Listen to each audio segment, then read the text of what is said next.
पोरींनी तर स्वयंपाक करूच नका, तुम्हाला नाही, तुम्हाला ती तुमच्या तेरी बस की बात नाही हो, हो बहुत अवघड आहे म्हणले, ती एवढं सोपं नाही.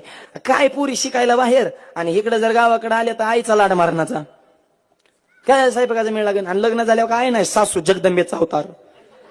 आणि एका पोरीचं झालं लग्न, सासू म्हणजे सुनबाई करा पुरणपोळ्या. ते मनात म्हणले चपात्याची घेत नाही, पोळ्या कशा करायच्या, पण म्हणजे नाही म्हणावं तर सासू लई खवळलं.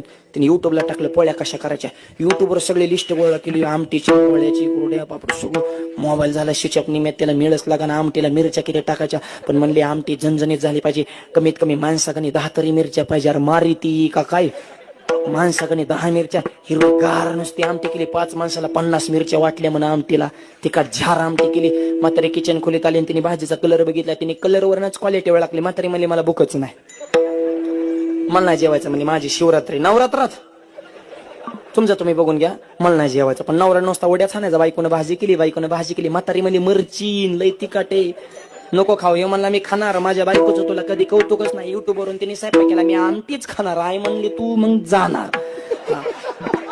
पहिलाच घास खाला, त्याच्या कानातनं दूर निघाला, डोळ्यातनं गळा गळा गळा गळा पाणी. त्याची बायको जवळ आली, म्हणे होय हो भाजीत काय कमी जास्त नाही ना झालं. म्हणलं नाही नाही भाजी जगातोच एक नंबर. म्हणे मग डोळ्यात कसं काय पाणी आलं, ते म्हणे आनंद असू आनंद असू, देऊ का अजून थोडी भाजी, नको म्हणलं.